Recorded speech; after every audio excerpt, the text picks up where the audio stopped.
কুরবানি যে আমরা করি, গরু ছাগল কুরবানি দেই, আমরা তো ফিলিংসই বুঝি না যে আসলে আমরা কি করতেছি, কেন করছি, কার স্মৃতিতে করছি, না করলে কি হতো।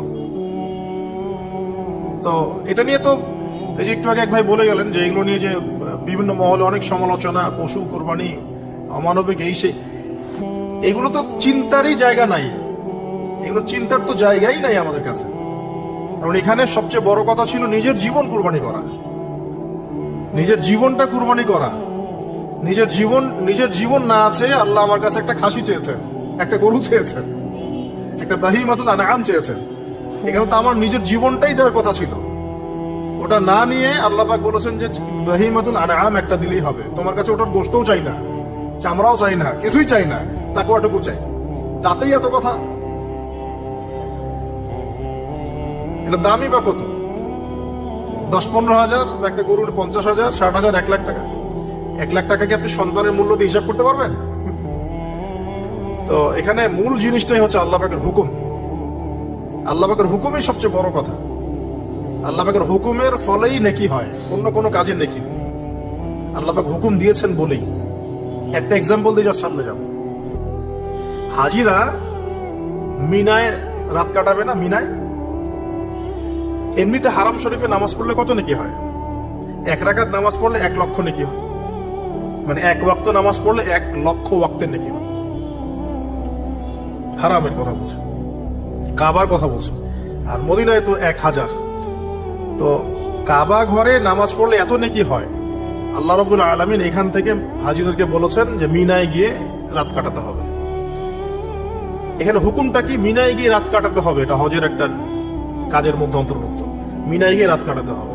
আর কেউ যদি মনে করে যে মিনায় গিয়ে তো নামাজ পড়লে তো 1 লক্ষ রাকাত নেকি নাই, হারাম শরীফে নামাজ পড়লে 1 ওয়াক্ত পড়লে 1 লক্ষ ওয়াক্তের নেকি হয়, আমি হারামেই থেকে যাই, মিনায় যাব না, ও কি নেকি পাবেন? ওর হজই হবে না। এখানে নেকিটা বড় কথা না, বড় কথাটা কি? আল্লাহর হুকুম। আল্লাহ পাকের হুকুমের পিছনে কি নেকি আছে এটা আমি সংখ্যা দিয়ে কাউন্ট করতে পারবো না। আল্লাহ পাক হুকুম দিয়েছেন মানে সেখানে ইনফিনিটিভ নেকি আছে। ওটা 1 লক্ষ, 2 লক্ষ, 5 লক্ষ দিয়ে হিসাব করা যাবে না। এখানে কেন কুরবানি করছি? আল্লাহর হুকুম।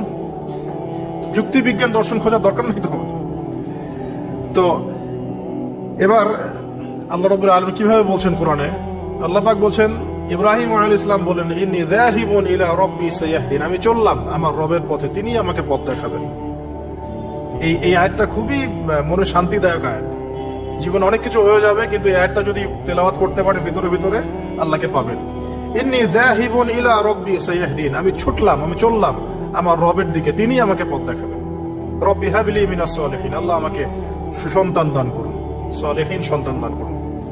ফাবাশশারনাহু বিগুলামিন হালিম, আল্লাহ বলছেন আমি তাকে সহনশীল সন্তান দান করলাম, সহনশীল সন্তান দান করলাম।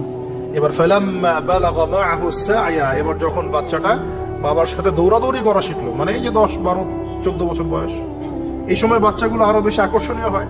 শেষ বয়সের বাচ্চা, এত দোয়া করার পরে একটাই বাচ্চা, একটাই ছেলে, শেষ বয়সের, কেবল বড় হচ্ছে, বাবার সাথে মানে দৌড়াদৌড়ি করতে শিখছে, সন্তানের প্রতি বাবার ভালোবাসা আরো গাঢ় হচ্ছে।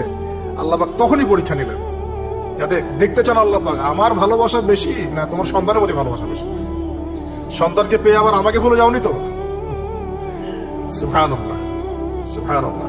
এবার ফালাম্মা বালাগা মাআহু সা'য়া, যখন সন্তান ছোটাছুটি করা শুরু করলো, দৌড়াদৌড়ি করতে শিখলো, ক্বালা ইয়া বুনাইয়া